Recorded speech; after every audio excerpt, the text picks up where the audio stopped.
भाग्य, जिसे कुछ लोग प्रारब्ध कहते हैं और कुछ किस्मत, यह विषय अनंत काल से मानव मन में प्रश्न चिन्ह बना हुआ है।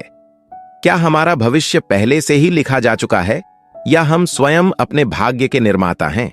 यह प्रश्न जितना सरल लगता है उतना ही गूढ़ भी है। इसे समझने के लिए हमें गहराई से चिंतन करना होगा।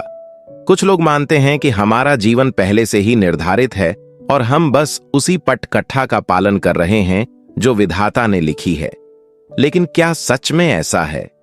यदि भाग्य पहले से तय है तो फिर कर्म का क्या महत्व रह जाता है?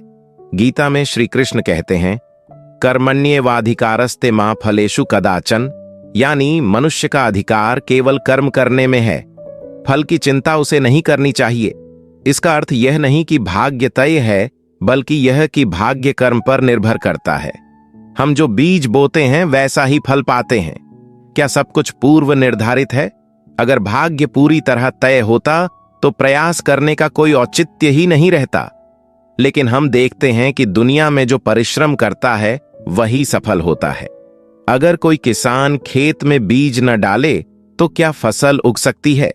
यदि कोई विद्यार्थी पढ़ाई न करे तो क्या वह परीक्षा में उत्तीर्ण हो सकता है? फिर भी कुछ घटनाएं ऐसी होती हैं जो हमारे नियंत्रण से बाहर लगती हैं। जन्म कहां होगा, कौन से माता पिता मिलेंगे, यह निश्चित रूप से हमारे हाथ में नहीं होता। लेकिन इसका अर्थ यह नहीं कि पूरा जीवन पहले से तय है। ये केवल प्रारंभिक परिस्थितियां होती हैं, बाकी जीवन हम स्वयं बनाते हैं। भाग्य और कर्म का संबंध वैसा ही है जैसे नदी और उसका प्रवाह। नदी की धारा अगर सीधी और अवरोध मुक्त हो तो पानी सरलता से बहता है, लेकिन अगर रास्ते में पत्थर आ जाए तो धारा मुड़ जाती है। इसी प्रकार हमारे पूर्व कर्मों का प्रभाव हमारे वर्तमान जीवन पर पड़ता है, लेकिन हम अपनी चेष्टा से रास्ता बदल सकते हैं। कोई व्यक्ति यदि निर्धन परिवार में जन्म लेता है तो यह उसका प्रारब्ध हो सकता है, लेकिन यदि वह परिश्रम करके धनवान बन जाए तो यह उसका कर्म है।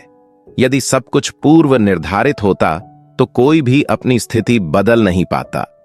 इतिहास में अनेक उदाहरण हैं जहां लोगों ने अपने कर्मों से अपना भाग्य बदला। महात्मा गांधी, अब्राहम लिंकन, स्वामी विवेकानंद, क्या ये लोग भाग्य के भरोसे बैठे रहे? नहीं, उन्होंने कठिन परिश्रम और संकल्प के द्वारा अपने जीवन को महान बनाया। यदि भाग्य ही सब कुछ तय करता तो कोई भी प्रयास करने की आवश्यकता न समझता।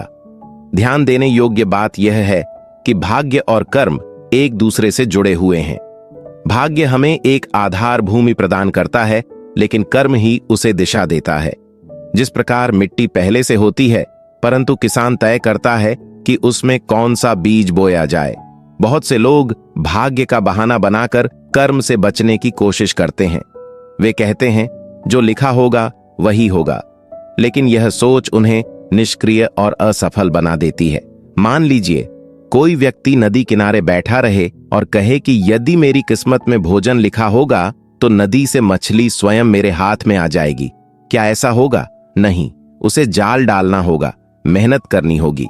इसलिए यह कहना कि हमारा भाग्य पहले से ही तय है पूरी तरह सत्य नहीं है।